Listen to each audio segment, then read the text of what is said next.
je vous ai déjà parlé des SERP. Alors, je parle pas de la SERP d'or d'Astérix Obélix, hein. Je vous parle des SERP de Google. On va voir tout de suite ce qui se passe. Bonjour à tous, j'espère que vous allez bien. On va parler des SERP de Google. J'en ai déjà parlé dans certaines vidéos. Je vous laisserai regarder lesquelles. Je ne sais plus exactement dans quelle vidéo j'en ai parlé. Et on va voir tout simplement ce que c'est. Il n'y a rien de bien compliqué. Alors en fait, SERP, ça veut dire quoi? Ça veut dire Search Result Engine Page. Je vous l'inscris ici, là. Comme ça, on est sûr que c'est bien prononcé, parce qu'avec mon accent anglais, c'est pas terrible. Mais avant de continuer, je vous laisse un petit peu de temps pour vous abonner, pour mettre un j'aime sur la vidéo. Voilà, allez-y, cliquez, abonnez-vous. Comme ça, en plus, avec la cloche, si vous activez la cloche, également, vous pourrez savoir quand est-ce que ça va ressortir. Parce que bientôt, les vidéos de Helweb iront également sur le groupe Facebook de Helweb. Je suis en train de regarder ça. Je suis en train d'organiser tout ça, donc voilà. Donc allez-y, abonnez-vous. C'est bon? Je pense que là, tout le monde est abonné. Tout le monde a cliqué sur j'aime. Alors maintenant, on va pouvoir démarrer la vidéo. Alors, c'est ce que je vous disais. Donc les SERP, en fait, ça correspond aux pages de Google. Si on simplifie un petit peu, c'est-à-dire que la SERP 1 égale la page 1, la SERP 2 égale la page 2. Et en fait, les SERP, ça montre la compréhension de Google de l'intention de recherche effectuée par l'internaute derrière chaque mot-clé. Alors, derrière ces requêtes, en fait, il y a différents types de recherches. En général, on dit qu'il y a 3 types de recherches. Alors, il va y avoir ce qu'on appelle les intentions informelles. C'est tout ce qui va rassembler, on va dire, les informations pratiques. Donc, par exemple, vous allez taper météo sur Annecy, âge de tel acteur, âge de tel footballeur, ou quand est né, je sais pas moi, Lionel Messi, etc. D'accord?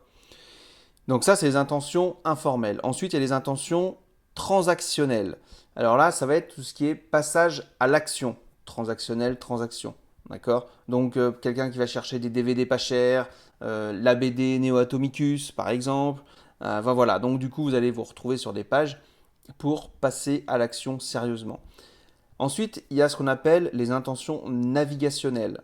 Alors là, c'est quand vous avez déjà ciblé votre recherche. Par exemple, vous voulez aller acheter une boîte d'ampoules de voiture, par exemple, de phare de voiture. Vous allez taper feu vert, par exemple, feu vert Annecy.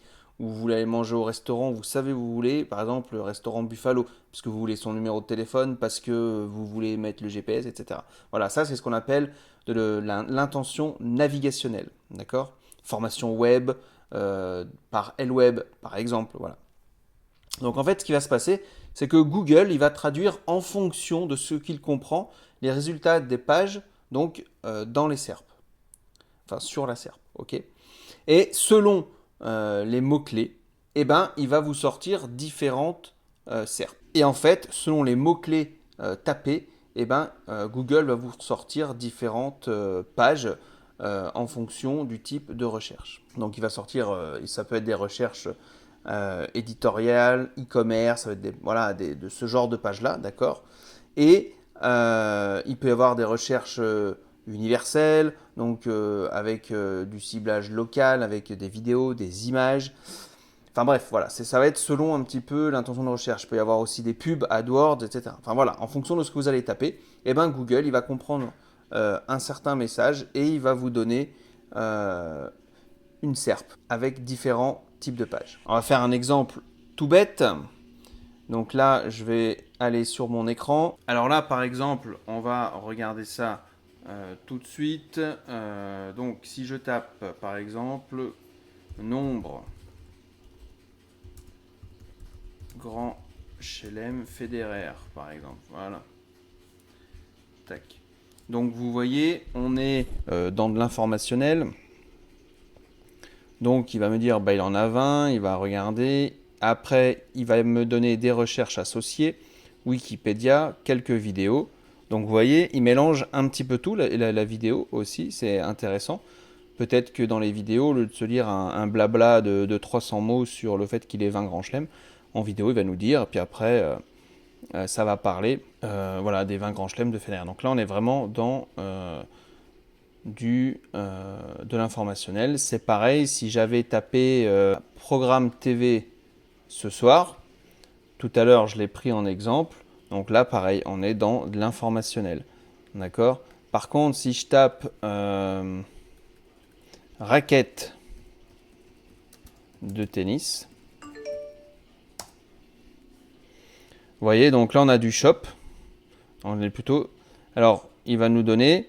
Par exemple, vous, si vous recherchez quelque chose dans la raquette de tennis, mais sans pour autant vouloir acheter une raquette de tennis, vous voyez, lui, il comprend raquette de tennis et là, il vous met de la transactionnelle.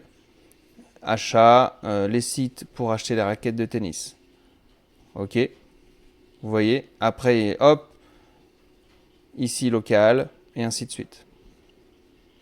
Voilà un petit peu les SERP de Google, à quoi ça sert. J'espère que vous êtes au clair donc dans ce que sont les SERP de Google. Maintenant, vous saurez de quoi on parle. Je vous invite également à regarder un petit peu tout ce qui se dit sur Internet. Hein. Il y a des articles beaucoup plus complets que la petite vidéo là, de 5 minutes que je suis en train de faire.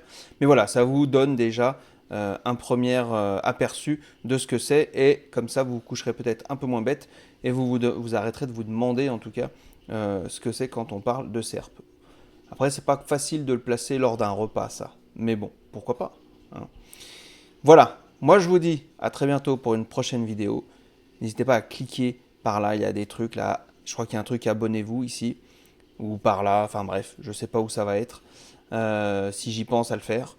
Voilà, donc abonnez-vous, cliquez sur j'aime, partagez la vidéo, et n'oubliez pas, vous pouvez vous former avec les formations que L-Web propose, et notamment tester gratuitement la formation Nectar de SEO. Voilà, je vous le conseille vivement, c'est sans engagement, c'est gratuit, donc allez-y, vous risquez rien de toute façon. Allez, salut.